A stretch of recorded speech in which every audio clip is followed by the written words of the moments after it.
Alhamdulillahirabbil alamin alladzi amarna bi ni'matil iman wal islam basira wa nadhira wa da'iyan ilahi wa sirajan munira. Asyhadu an la ilaha illallah wahdahu la syarika lah wa asyhadu anna Muhammadan abduhu wa rasuluh. Qala ta'ala fi kitabihil karim.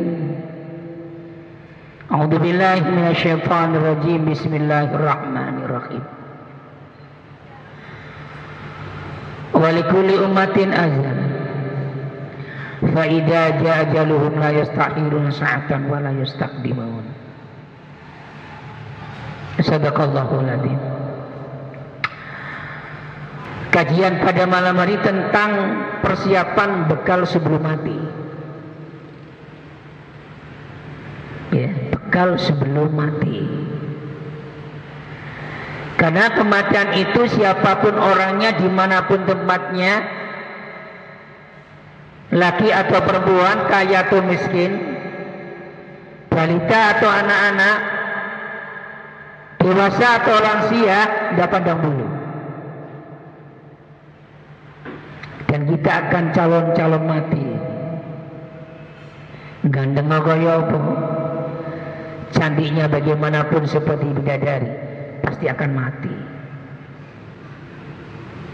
Makanya ketika Umar bin Khattab itu akan meninggal dunia, tidak tahu kalau dia akan meninggal dunia, Umar itu menangis. Dari jelang beliau meninggal dunia itu dia menangis, padahal dia tahu kapan dia akan mati. Kata Nabi, seandainya beliau itu atau saya setelah ada Nabi lagi, Umarlah yang berhak menjadi seorang Nabi setelah saya.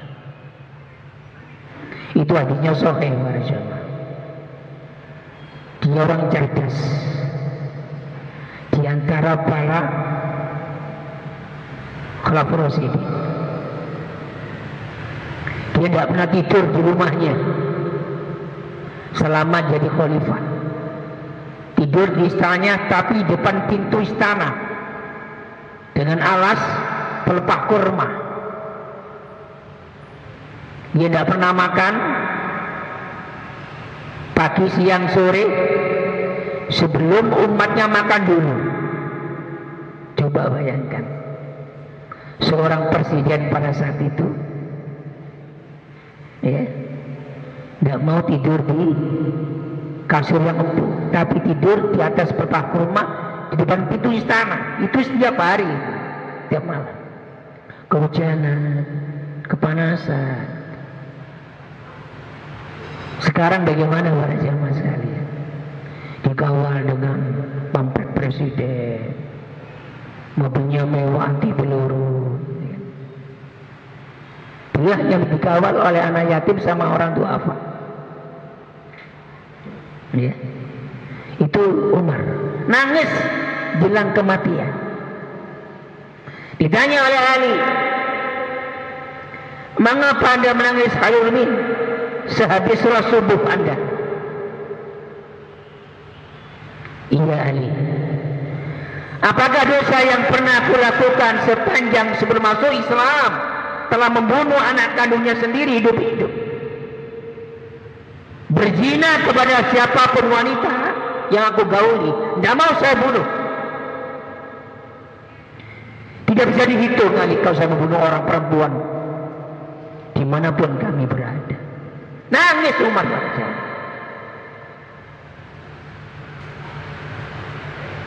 Makanya Nabi mengatakan, ingatlah wahai umat Islam, kata Rasulullah, dengan dosa yang pernah kita lakukan, agar kita sadar kalau kita akan balik kepada Allah suatu saat. Itu hadis suara jemaah. Jangan tidak usah ingat persoalan amal ibadah kita, sholat tahajud, sholat duha, membantu anak yatim, berjamaah di masjid. Tidak usah kita ingat, itu tidak usah. Tapi ingatlah, kata Nabi, di saat Anda berbuat salah kepada orang dan berbuat salah kepada Allah, Insya Allah kita akan selamat para jemaah. Makanya tema ini yang saya angkat, mempersiapkan bekal sebelum kematian. Surat Al-A'raf ayat 34. Walikulli ummatin ajal fa idza ja'aluhum la yasta'khiruna sa'atan wa la yastaqdimun. Setiap umat mempunyai batas waktu. Jika ajalnya tidak dapat meminta penundaan saat pun, dan tidak dapat pula meminta percepatan, tepat waktu. Kemarin saya kena suci pada jemaah, saya bimbing haji Amrul Hajj dari Muhammadiyah. Ada jamaah saya mengadu kepada saya, ya Ustaz, saya selama di kota Mekah Ustaz ingat mati ya Ustaz, kata dia. Tidak ingat anak, tidak ingat orang tua, tidak ingat apa, hanya ingat mati, kata dia. Ini ketika puncaknya setelah haji, tanggal 9 Zulhijjah di Arafah pada saat itu. Pulang dari Arafah kami ke Muzdalifah, ke Mina, dia cerita dengan saya ingat mati ya Ustaz. Apa kata Nabi? Kalau orang itu ingat mati, dia hidupnya selamat dunia dan akhirat. Hanya dia cacat tidur sampai pulang ke tanah air dalam suasana yang menyenangkan. Al-Hajj mabrur, laisa yajallahu ilal jannah. Rawahu Tirmidzi wa Nasa'i. As-Sahihu Bukhari wa Muslim. Parahnya orang haji itu tidak ada kecuali surga, kata Rasulullah. Ingat mati. Nah, kehidupan manusia di bumi ini untuk mempersiapkan diri, memperbanyak amal ibadah kepada Allah dalam rangka bekal di akhirat kelak. Kalau jenengan menanam kebaikan, akan tumbuh dan berkembang di akhirat kelak kebaikan. Sebaliknya, kata Allah, kalau jenengan menanam kejahatan dan kejelekan, akan tumbuh berkembang, nanti di akhirat akan mendapat apa yang kita inginkan. Tidak ada yang bisa menyandang dosa seseorang. Tidak ada para jamaah. Waziratun wizara ukhra, kata Allah. Akan kita tanggung sendiri apa yang pernah kita lakukan. Kebaikan atau kejahatan akan kita tanggung sendiri. Ya, itu diingat panjenengan. Nah, bekal yang harus kita siapkan oleh setiap hamba Allah yang beriman kepada Allah serta bertakwa kepadanya. Yang pertama, kata Allah, tauhid atau iman yang bersih.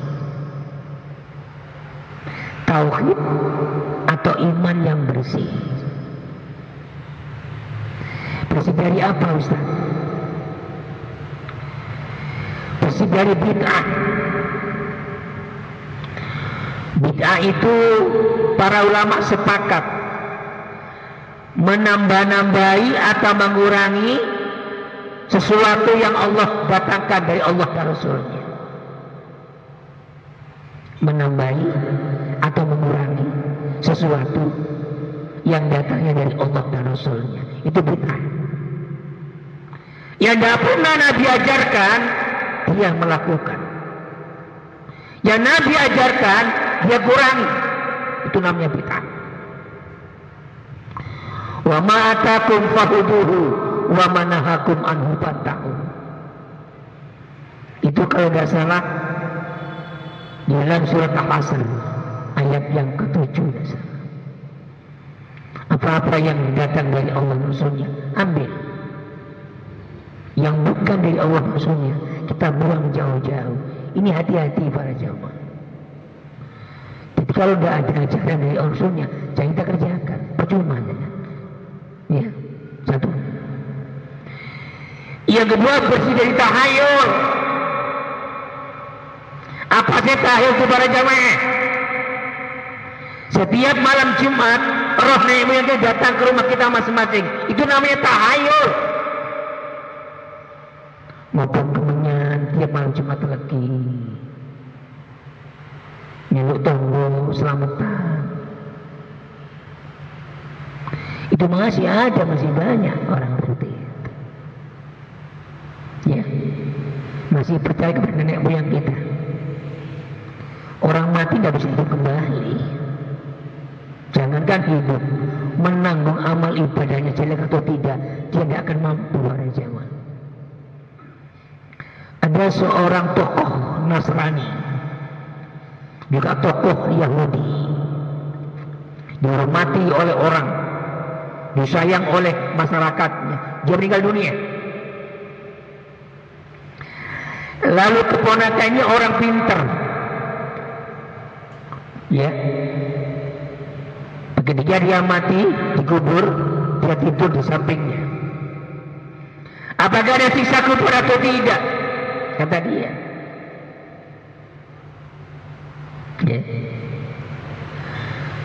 Allah berfirman, Al-haqqu takatsur hatta zurtumul maqabir. Kalla sawfa ta'lamun tsumma kalla sawfa ta'lamun. Kalla law ta'lamuna ilmal yaqin la tarawna jahim. Tsumma la tarawunaha 'ainal yaqin. Tsumma la tusaluna yawma idzin 'anil na'im. Jelas ayatnya itu. Dia percaya itu. Begitu pamannya dikubur, di sampingnya itu ada lubang lagi, ditempati oleh dia. Apakah betul paman saya disiksa oleh malaikat? Apa yang terjadi kepada jauh? Dipukulin, tapi tidak ada yang mukul. Darahnya muncrat, jasadnya kemana-mana atas siksaan Allah untuk dia. Akhirnya si ponakan itu sadar, berarti ada siksa kubur.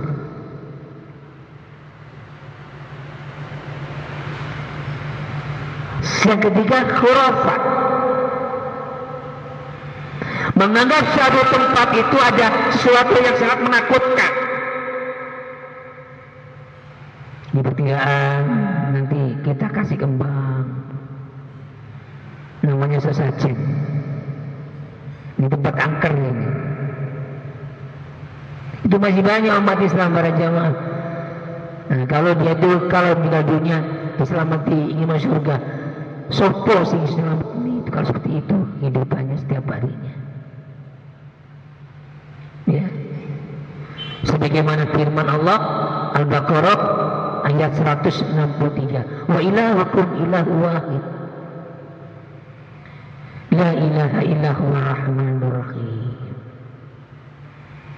Tuhan kita itu Tuhan yang satu, bukan dua, bukan tiga. Tidak ada Tuhan selain dia yang maha pengasih lagi maha penyayang. Tuhan kita hanya satu. Memang sekarang kita tidak ada menyembah kepada patung berhala. Kalau zaman Nabi di Ka'bah itu 360 patung berhala di sekitar Ka'bah disembah oleh orang-orang jahiliyah. Lata, Uzza, Manat, dan Hubal. Ada 4 macam bentuk daripada kriteria patung pada saat itu. Selama Nabi pada tahun 13 kenabian di kota Mekah Al-Mukarramah. Macam-macam Pak Lata Hubal ini. Lata itu untuk menyembuhkan orang sakit. Hubal itu bisa melihatkan rezeki. Manat itu bisa membahayakan manusia. Hubal itu bisa jadi orang kaya. Gak minta. Jelas pada saat itu, tapi sekarang tidak jelas. Jadi sekarang ini umat Islam masih percaya kepada Allah, masih percaya kepada Tuhan selain Allah yang bernama Fulus. Kalau saya tidak punya bonus, tidak bisa makan, syirik. Kalau saya tidak jadi pegawai negeri, syirik.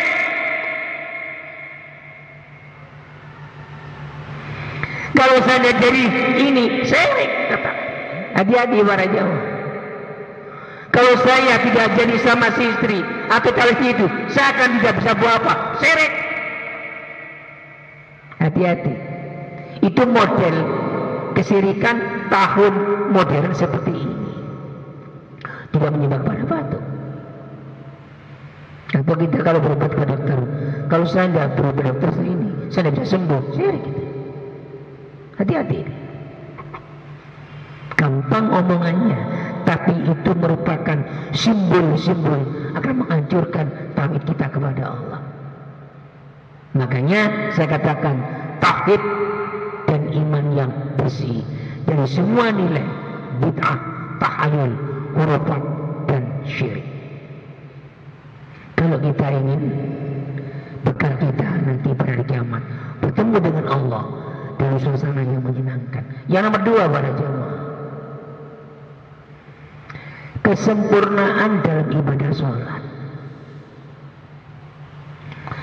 Berarti ada yang sempurna kita sholat ini. Iya.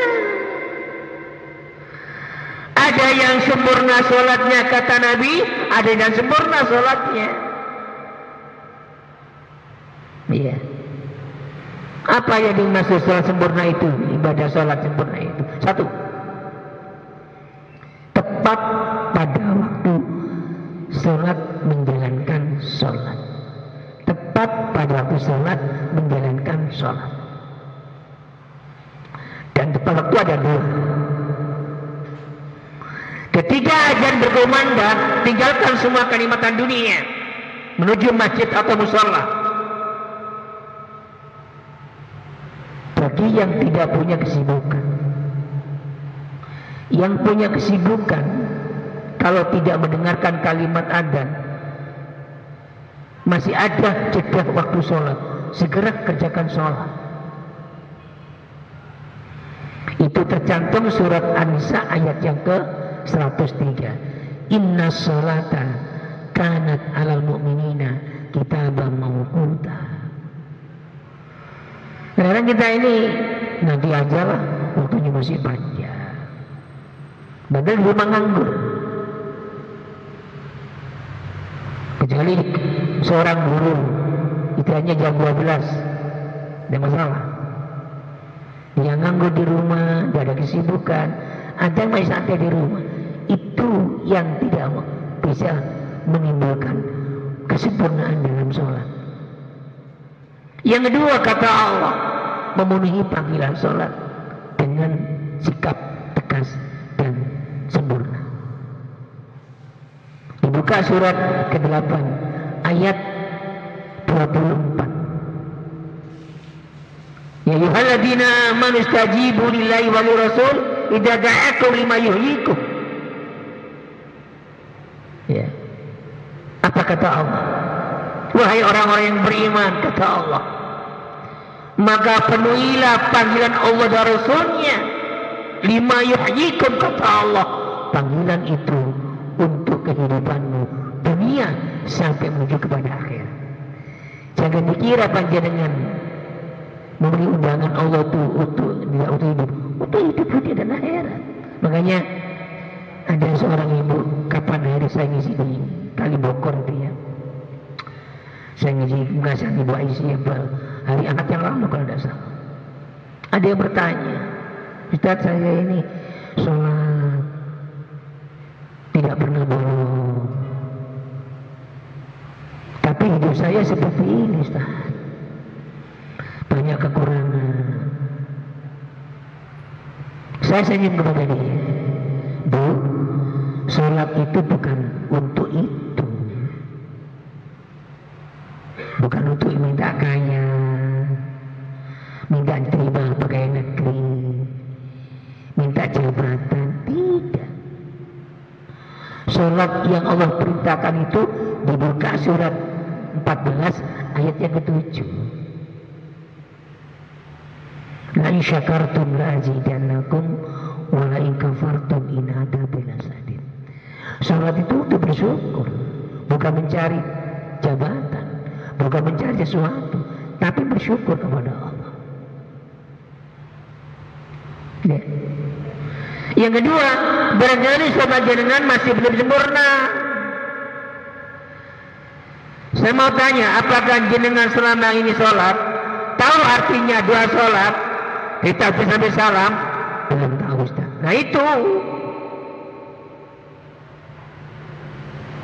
Nah, kalau jenengan baca doa tanpa tahu artinya, mau coba itu sholat itu. Ya. Wala taqfu ma laisa laka bi ilm inna sam'a wal basar wal fu'ada kullu ulaika kana mas'ula. Surat 17 ayat 36. Akan ditanya jenengan, kalau melanggar sholat ada ilmu enggak? Kita hanya nanti kita pada hari kiamat. Apa katanya Ustaz, apa kata saudara, nggak bisa itu.